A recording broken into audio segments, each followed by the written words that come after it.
Soy yo, Lázaro Cárdenas. Nací en Michoacán en 1895. Fui titular del Ejecutivo en México de 1934 a 1940.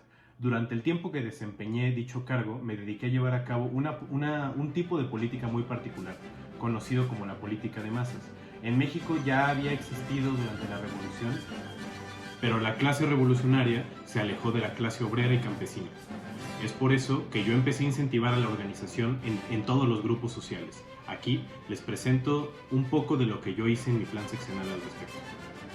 Antes de que yo llegara al poder, la élite político-revolucionaria había olvidado su compromiso con la clase trabajadora y se habían visto envueltos en dinámicas más personalistas generadas por una disputa por el poder.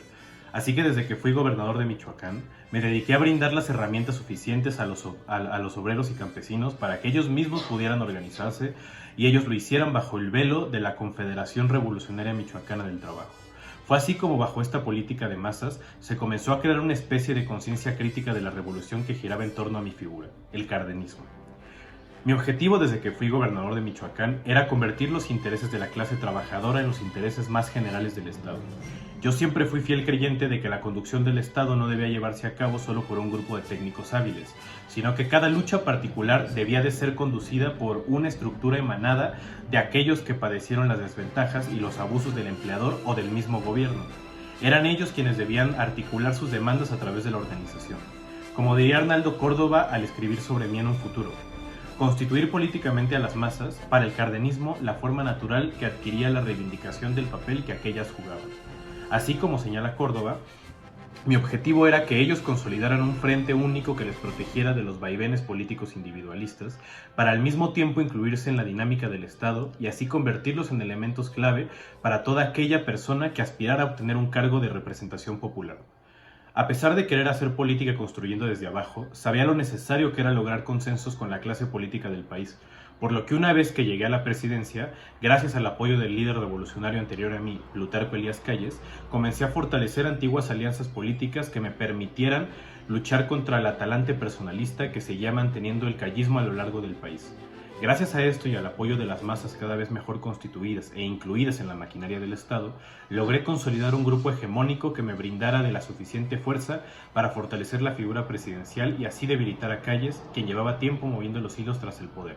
Pero el máximo líder no era el único enemigo que había que derrotar.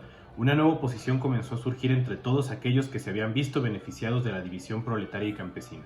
Sin embargo, mi plan no era debilitar absolutamente la posición de los empresarios, sino simplemente asegurarme de que los trabajadores pudieran vivir una vida digna, además con el Estado como intermediario de sus demandas, para asegurarme de que éstas no fueran más allá de toda realidad. Fui tachado de anticomunista por los radicales y de comunista por la derecha.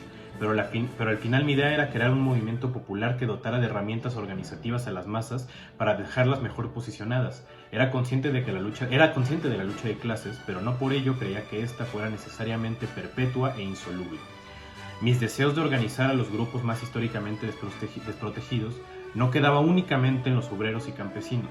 También sabía que cumplir mis objetivos era necesario que los burócratas del gobierno salieran fortalecidos de la labor que estaba llevando a cabo, por lo que les garanticé el derecho a manifestarse y también les brindé las oportunidades de ser ellos quienes dirigieran y formularan sus demandas. La idea era proveerles de estabilidad y que no se vieran afectados por las fluctuaciones del gobierno.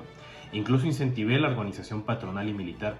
Con los primeros lo hice para que ellos también tuvieran forma de lograr articular sus deseos dentro de los límites acordados ya previamente con el Estado, y con los segundos decidí aliarme más con los soldados rasos que con los generales para tener un mayor sostén en ellos y así impulsar reformas militares a su favor.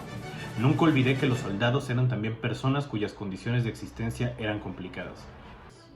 Al final, reduciré el objetivo de mi gobierno en la siguiente frase tomada de uno de los muchos discursos que rendí.